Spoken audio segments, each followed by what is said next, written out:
she said, worshipping the portrait of Hitz. It was a portrait of a tanned, white-haired, omnipotent Zeus, 240 years old. "Who doesn't admire him?" she said again. "He was responsible for setting up the very first gas chamber in Chicago." "Nothing would please me more," said the painter, "than to put you next to him for all time, sawing off a limb. That strikes you as appropriate?" "That is kind of like what I do," she said. She was demure about what she did. What she did was make people comfortable while she killed them. And while Leora Duncan was posing for her portrait, into the waiting room bounded Dr. Hitz himself. He was 7 feet tall, and he boomed with importance, accomplishments, and the joy of living. "Well, Miss Duncan, he said, and he made a joke. "What are you doing here?" he said. "This isn't where the people leave. This is where they come in." "We're going to be in the same picture together," she said shyly. "Good," said Dr. Hitz heartily. "And say, isn't that some picture?"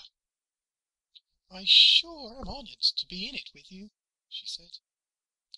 "Let me tell you," he said, "I'm honored to be in it with you. Without women like you, this wonderful world we've got wouldn't be possible." He saluted her and moved towards the door that led to the delivery rooms. "Guess what was just born?" he said. "I can't," she said. "Triplets," he said. "Triplets?"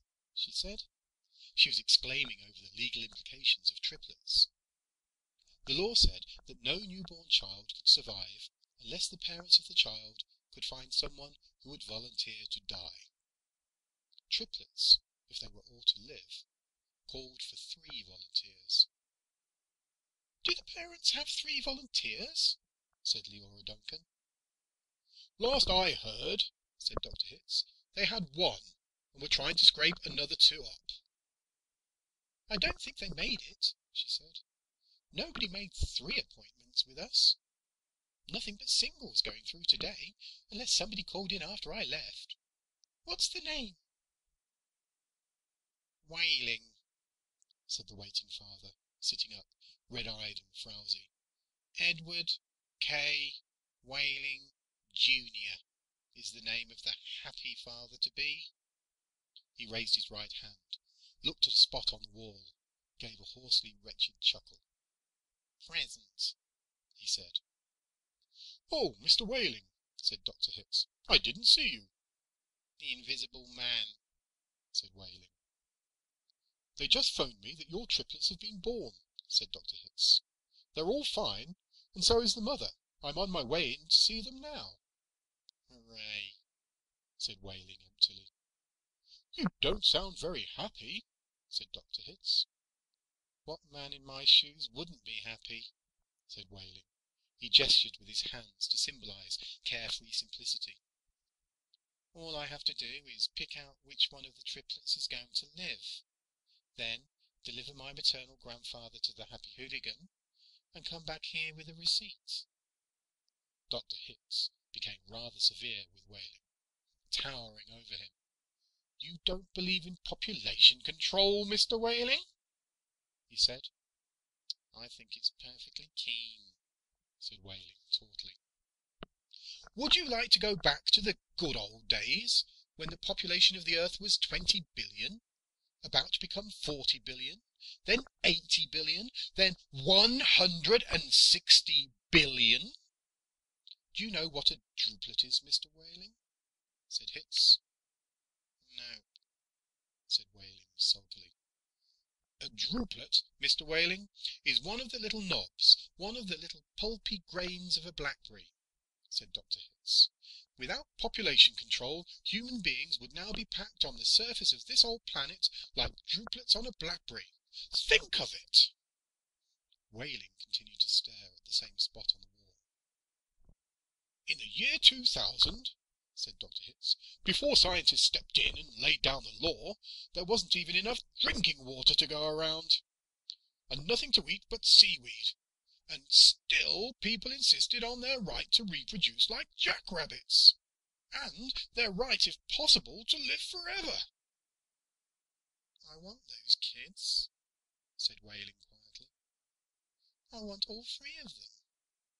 "Of course you do," said Dr. Hitz. "That's only human." "I don't want my grandfather to die, either," said Wailing. "Nobody's really happy about taking a close relative to the cat box," said Dr. Hitz gently, sympathetically. "I wish people wouldn't call it that," said Leora Duncan. "What?" said Dr. Hitz.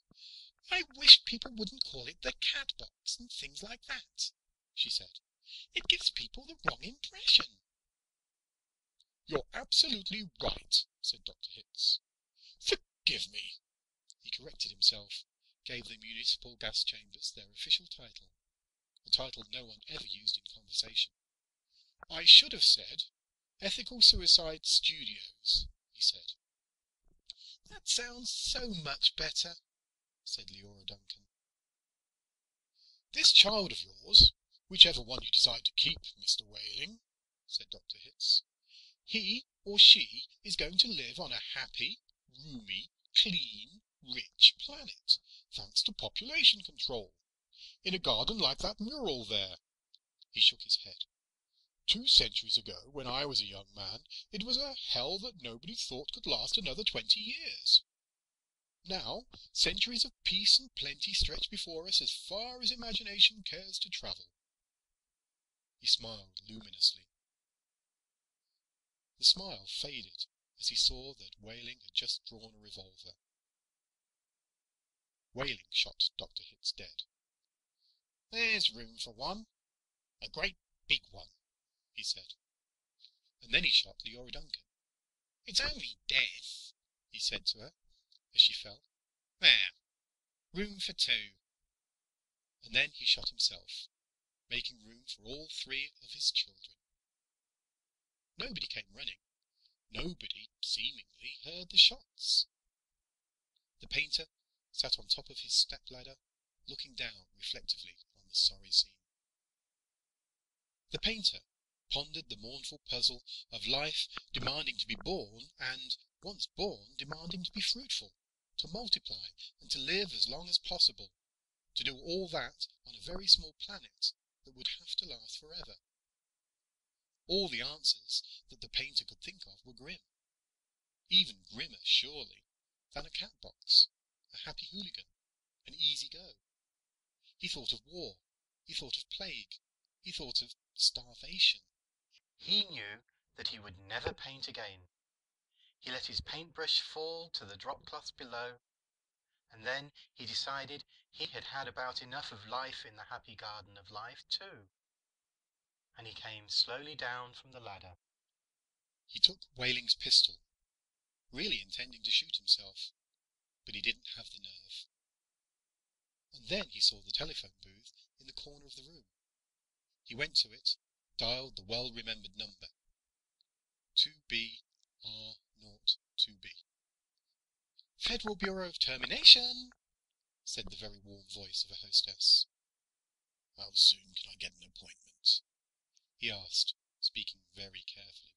"We could probably fit you in late this afternoon, sir," she said.